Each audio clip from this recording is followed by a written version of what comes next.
Oh, yeah, hit record. Hit record. There we go.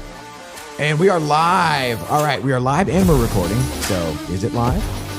And we are in Studio USA. It is Fired Up Friday. This is Rick right here. And I'm so trying to get product placement. So not so subtle. Hey, Magic Mind. Okay, this shit is awesome. Oh, I already custom. But I'm going to do one of these. It's some sort of tea, like nootropic thing or whatever.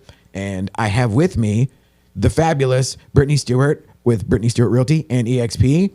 Yes, what's up, Rick? Thanks for having me. You bet, absolutely. We should have cheers that. Oh, okay, yeah, cheers. Yeah, I love your. Everyone knows your over consumption of Diet Coke, which it's terrible. I can relate to, and now we're ready. We're ready for Fired Up Friday. yeah, now. in like 7 minutes, I'm gonna be like 10x smarter and a bunch of other stuff, more energy, the whole 9 yards. I might like do laps around the deal, but I used to drink at minimum a 12-pack of Diet Coke every day. Ooh, I'm not there, but I'm pretty close. And then I got Invisalign.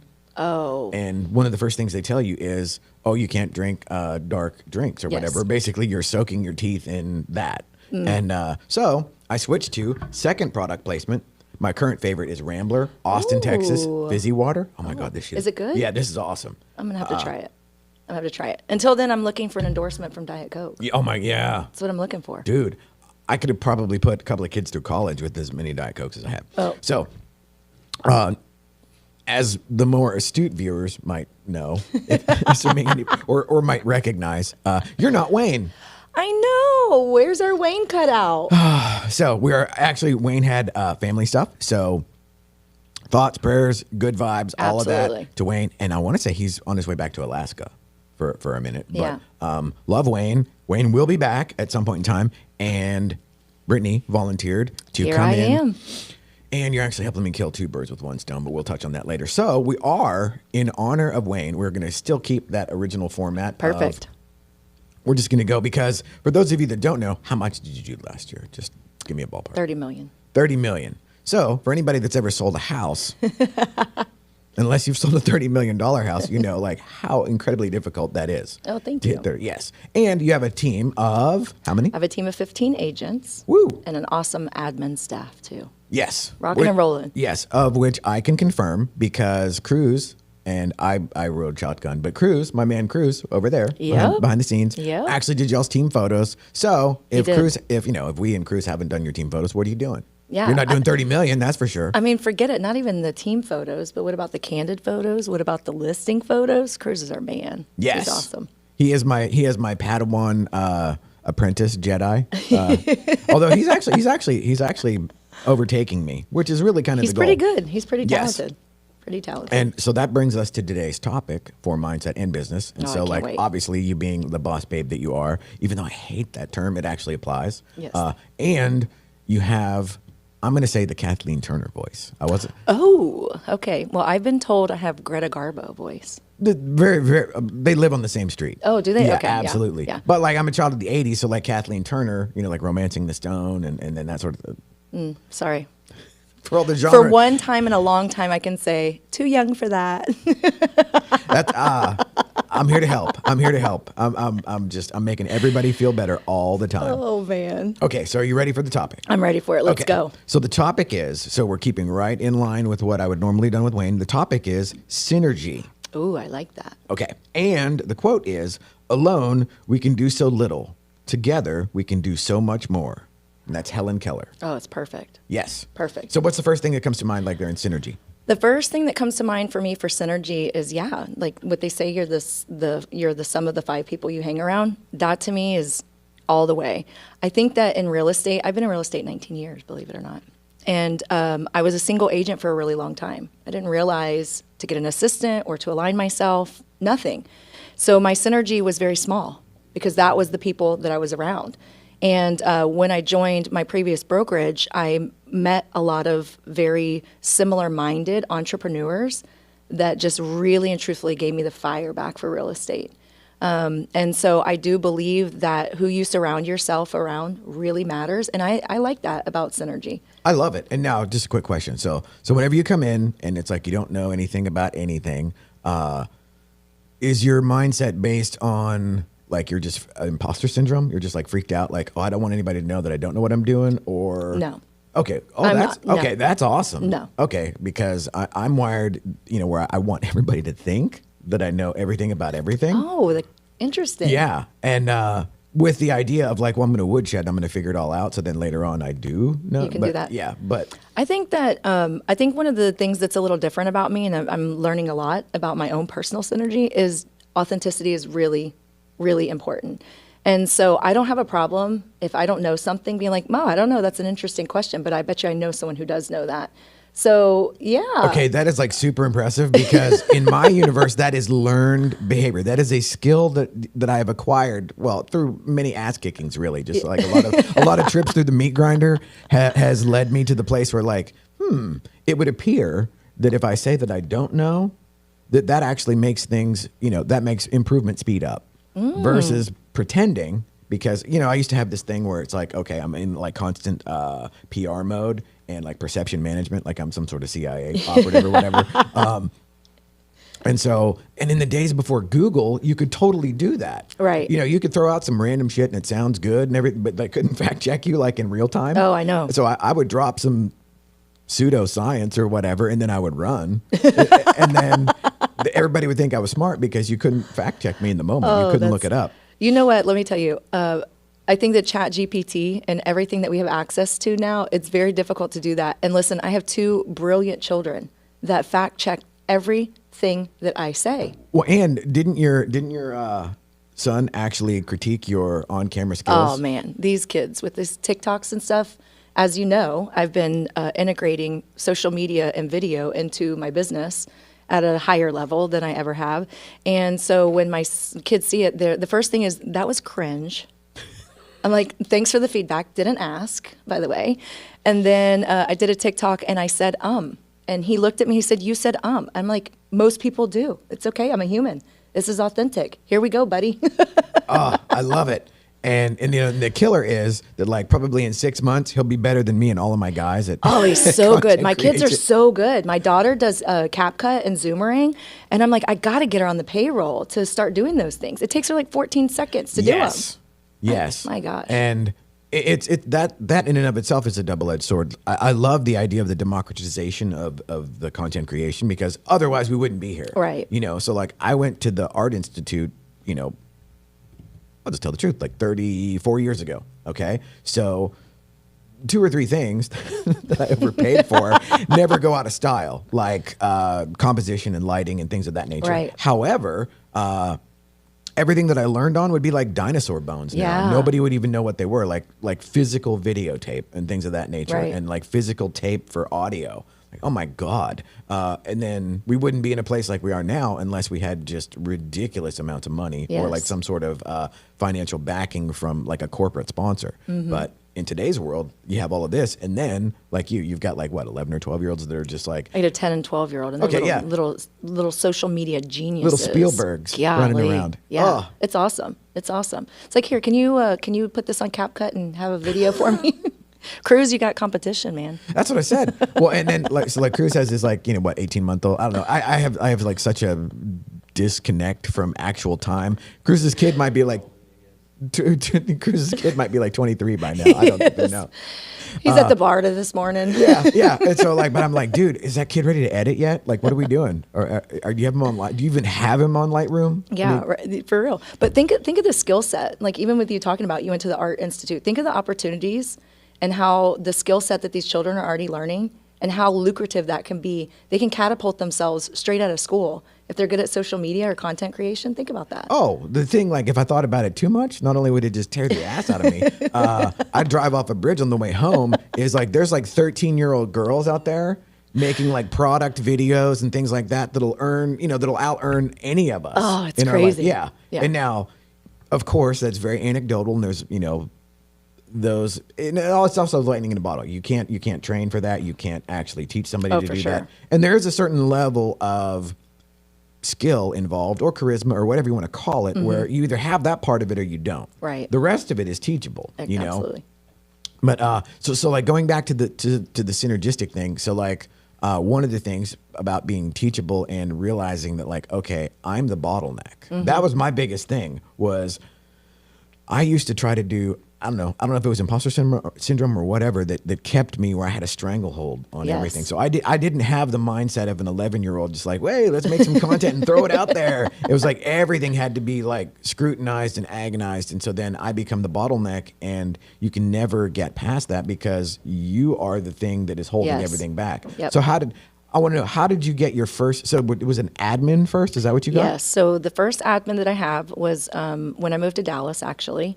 And I think that DFW had a big impact on my business transforming. I'm originally from Florida, because there's a level of professionalism, but there's also a higher transaction count that you don't think about geographically. You know, these smaller towns, they're selling 1,000 houses a year total. So anyway, when I moved here, I just did what I knew. I had already been in real estate, and I just did open houses 5 days a week. 5 open houses a week, I should say. Oh, I did. I Right cranked on. out. I knew 2 people here, and they weren't buying or selling at the moment. So I was going to meet every person that I could meet. So I did that. But then my first year here, I did 9 million. And I was like, man, I was on cloud 9, of course. But it really took a mindset shift. And thank God I had examples that I could rip off and duplicate from.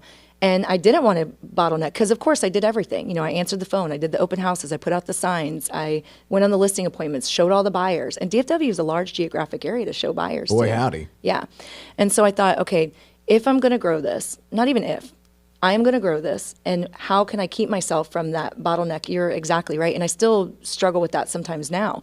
So I hired an admin, part-time 9 to 2. And we would just knock out as many things as we could during those hours. And then as I started to progress, I got introduced to virtual assistants, which God bless my So virtual you're ahead of the assistants. curve on that? Yeah. Well, I would say. Oh, no, you can say. Yeah, I think so. I mean, I don't know. It's such a mainstream thing now, but it really amplified my business. And then moving over to EXP, today is my 2-year anniversary at EXP. My 1 year was like yesterday or the day before. Was it? Did you get an email from Tom? I don't check my emails. See, I'm leveraged. Oh, so I don't that's know. right. Oh, yeah. And to that, I can speak to the fact that you must have zero private life whatsoever. I have because, no private life. Like, okay, 37 people have access to your text messages, Probably. emails, because it's like at first, whenever we were dealing with each other directly, it would be like I would see you, and then Yes. there would be a text or there'd be some sort of exchange, and then at some point in time, I'm like, this doesn't seem like the same person, and then there is like Probably wasn't. Oh, and then it's a virtual assistant, and then it's like I got the image of like at your office, everybody's just passing your cell phone around, like, oh no, No. you answered this one, or no, you. Okay. No. But I really don't have any privacy. And it's funny now because one of my VAs who does my social media and media, like I have to swear him to secrecy. I don't even want to give it up because I'm like, dude, you really have access to my whole entire life in terms of privacy. Now, remember, I'm about being authentic and direct. So Yes. I don't have much to hide, but you don't have a lot of privacy. But the reason why I did that, and the reason why it's necessary, especially in real estate, is number one, we pay Google for people to find us. Yes. So I get like 40 to 60 phone calls a day. There is no way that I could service anybody well if I did that. Yeah, there's So that- definitely diminishing returns there where Yep. where you become the bottleneck, all of a sudden it's like you hit a wall, and not only are the ones that you have Mm-hmm. starting to lose and basically momentum and any kind of attention, and then it's like, okay, now I can't get more. Yes. So like the admins, when you brought them on, would you be like very task specific, like I'm Yes. hiring you for X? Yes, and absolutely. Okay. And I think that I started, since I've been to EXP too, if whoever has not done it, I think I've turned almost my whole organization onto it, but EOS, Entrepreneurial Operating Systems, I was like, there's got to be some way to do and label people and put the right people in the right seats. And so I dove right into EOS. Kyle Whistle, I was exposed to that through my sponsor. And essentially, yeah, you do that and you have that. And sometimes you hire people with the intent to specifically have a skill set. And sometimes you uncover that maybe they're better at something different. I have an agent or a VA on my team right now, and she was originally hired to be my executive assistant, kind of, my babysitter, I guess. Ooh. And I need that. yeah, you do. And she just wasn't the greatest. She was nervous to make a mistake.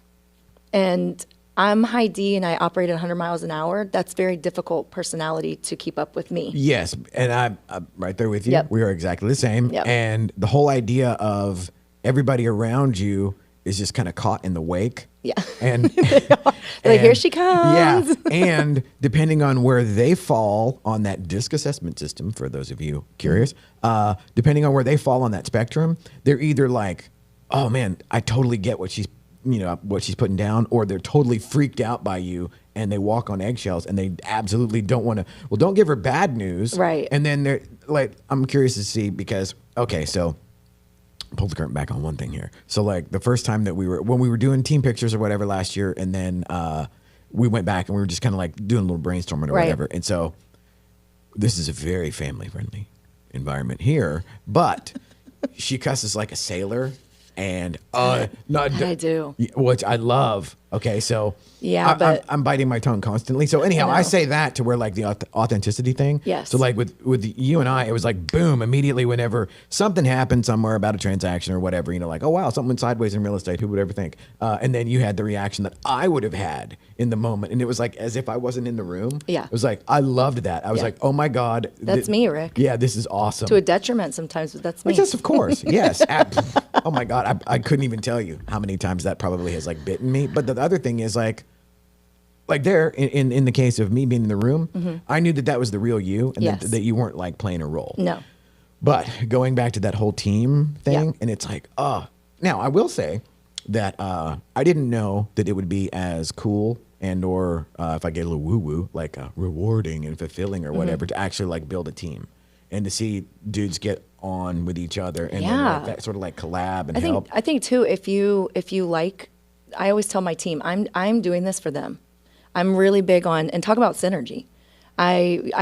We are very specific on EOS with values of the people that we attract into our circle. I really am. Like if someone says, "Oh, I want to join your team," it's not, "Oh, okay, yeah, come join." That's not how we do it. What are your values? What's important to you? Here's ours. These are non-negotiables.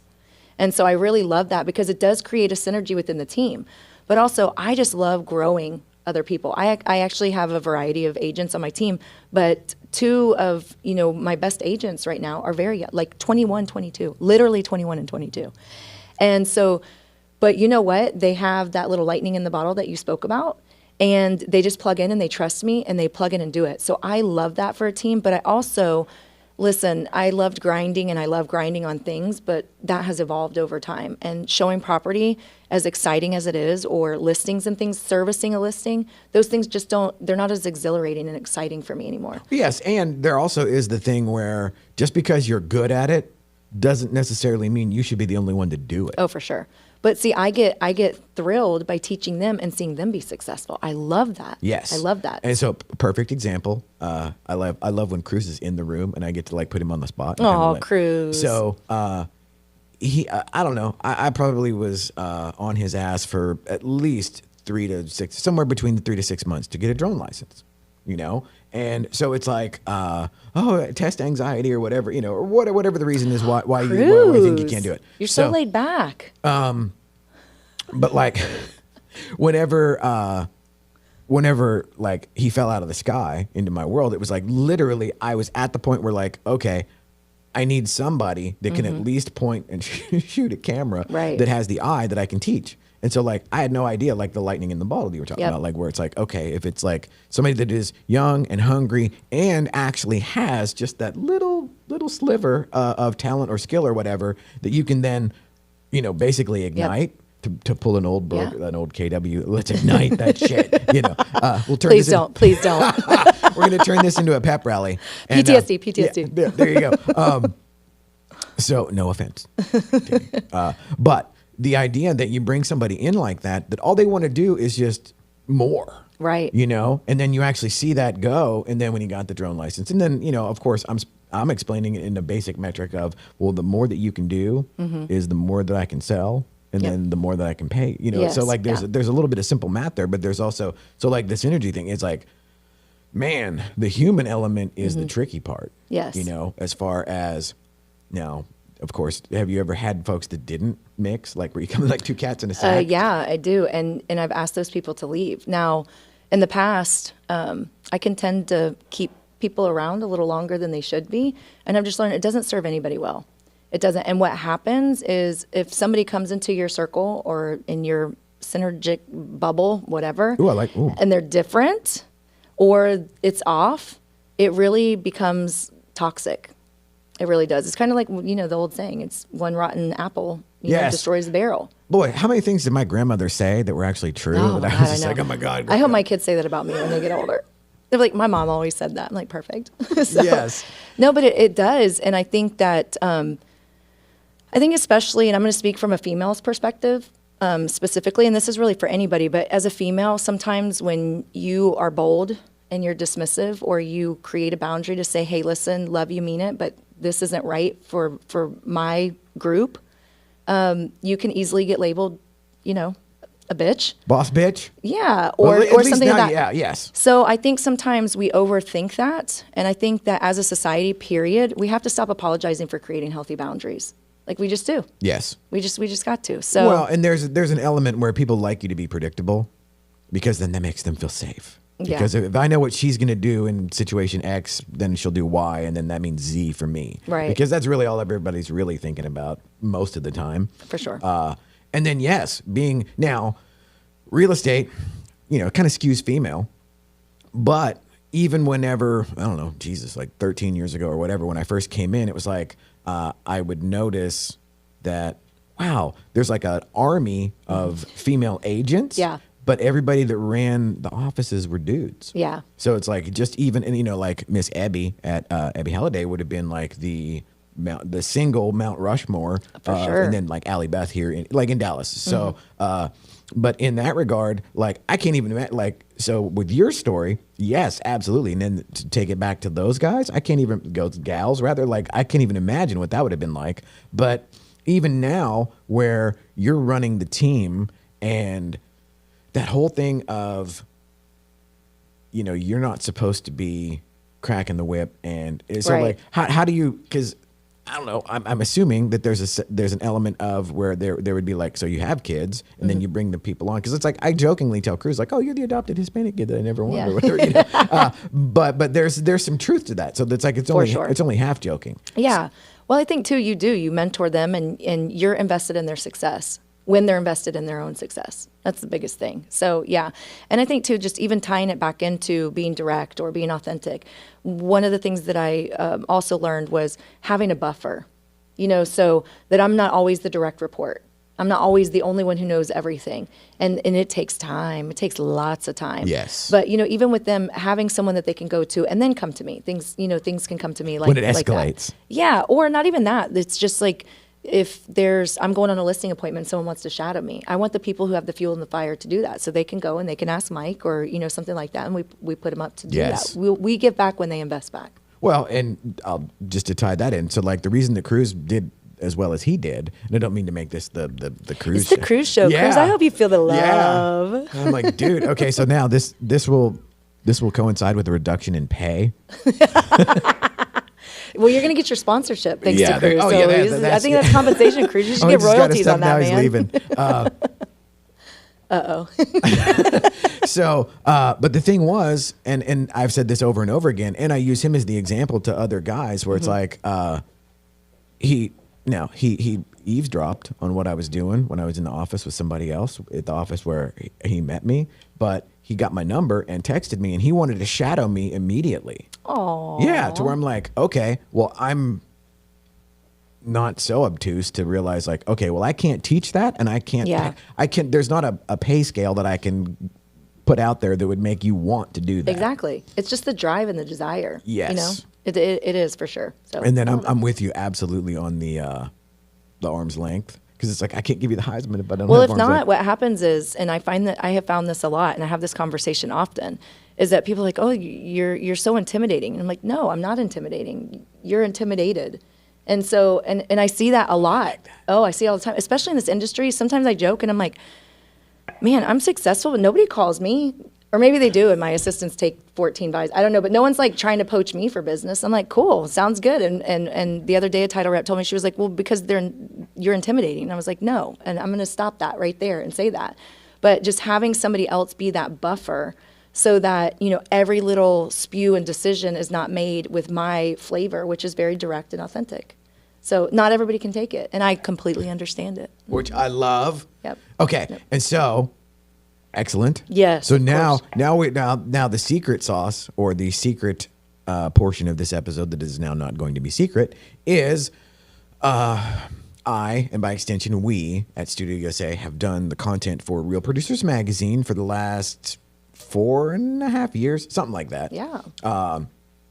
So this will also serve as not only you substitute Wayne for today. I know. However, you are also filling the dual role of the very first Real Producer Spotlight here at Studio USA. Oh, I'm honored. I'm And honored. So, Well, thank let's God. make that the award-winning Brittany Yeah! Stewart from EXP. And so, first off, tell us a little bit about the award and what did that because that is a big ass event and Oh man, it was awesome. So one of the things that I was talking to you about our values, the value of my life, and also has spilled over to my business, is been making an impact. And so, sorry, Cruz, you're gonna get me right here. Making an impact on our community. So one of the things that has always fulfilled me is once you get successful, you're like, oh, like this is cool, but and now what? And so I've started focusing on how to fill my bucket of feeling significant. And one of the ways to do that is to give back. So my team and I do that wholeheartedly on an intentional and consistent basis. But Real Producers obviously is awesome. Jordan especially, who runs it here in the DFW area, and they had done asked me basically, you get nominations, and told me that I was nominated for the Impact Award, and I was beyond honored. There's so many other astute awards, but the Impact Award really meant a lot for me. So going to that event, it is a lot of pressure. I didn't even know what to expect. I had to call David and ask him, I'm like, because he's an award winner. I'm like, wait a second, what am I walking into? And because they don't tell you anything. Right. Like, you don't know if you're going to win. You don't know if you're going to have a speech. Like, I'm just like, oh, okay, I'm showing up. And I was extremely hopeful that I would win because I wanted it more for my team, to show them that, hey, this is why this is so important. And it's really why is so that people can duplicate what you're doing. It's not for the clout or for the recognition of giving back. Zero. It has a great positive effect on the community.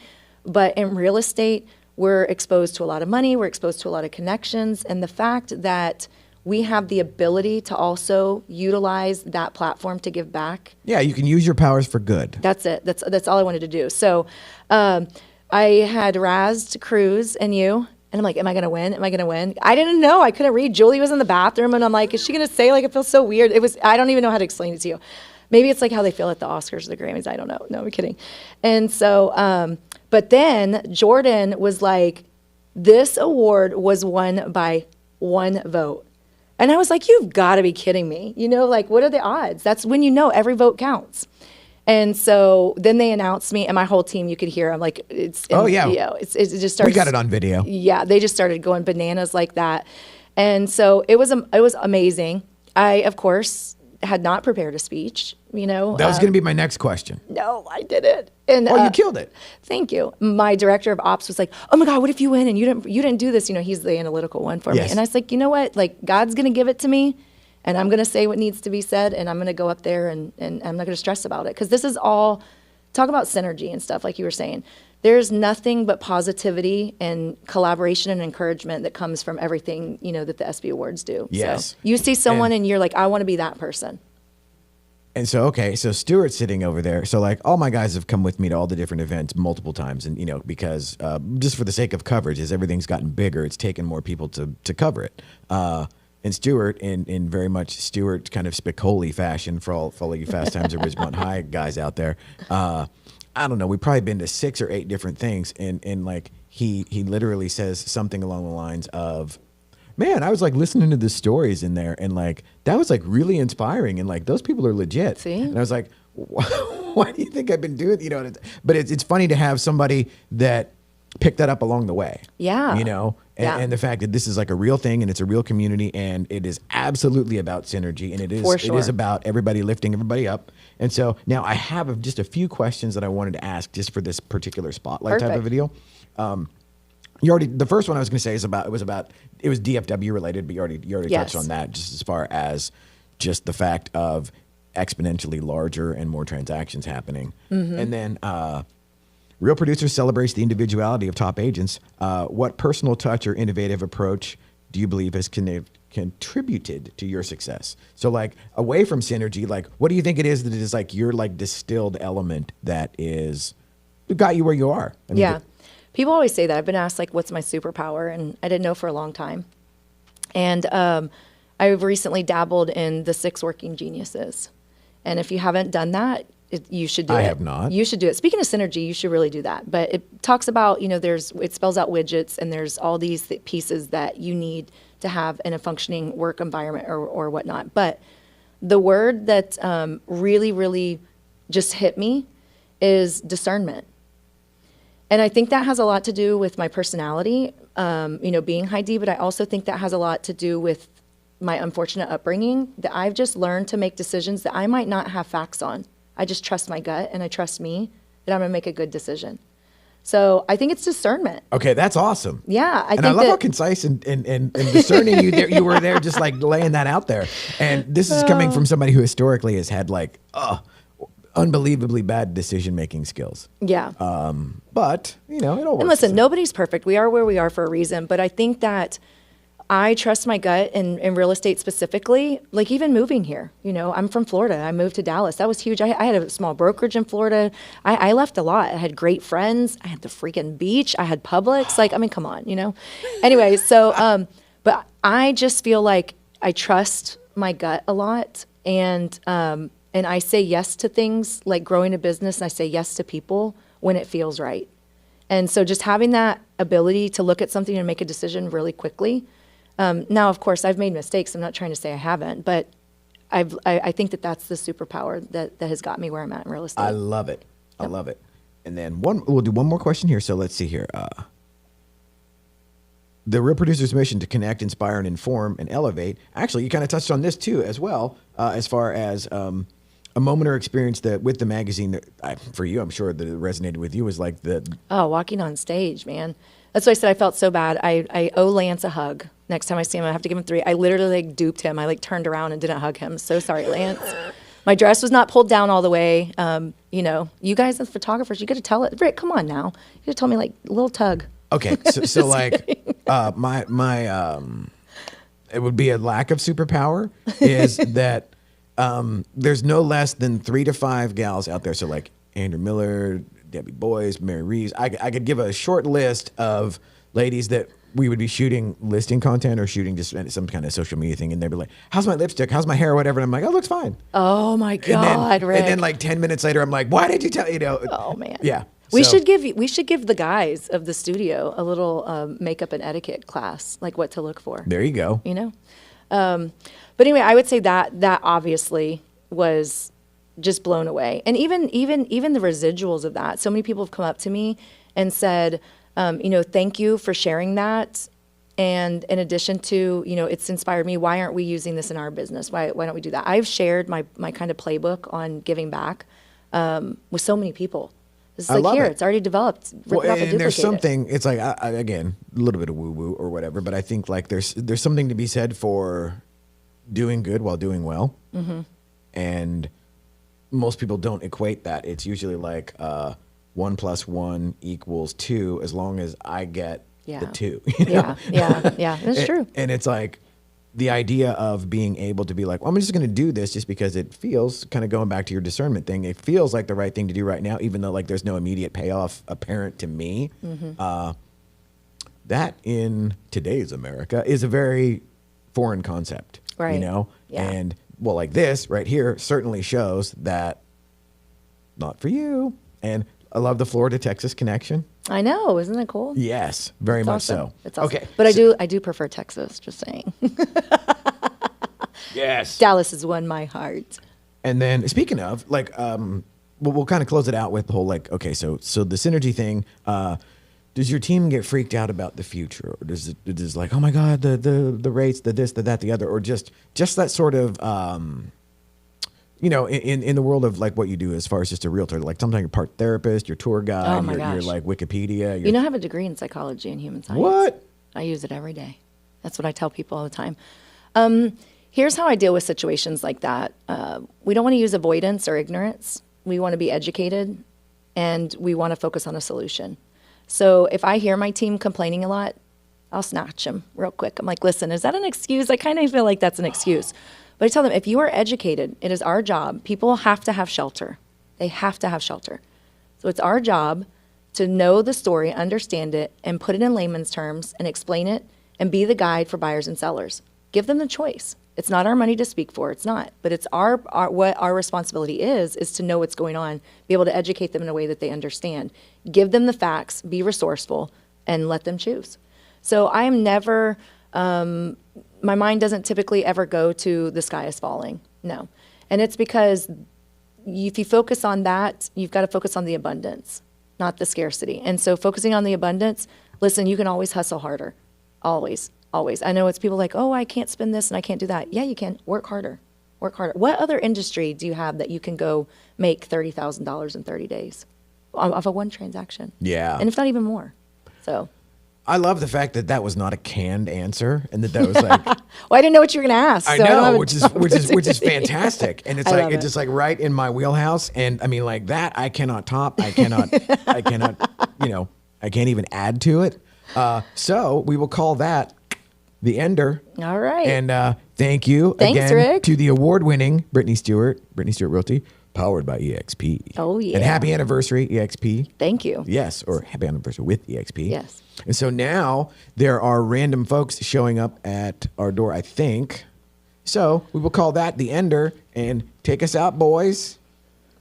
Fiery Friday, is that what you call it?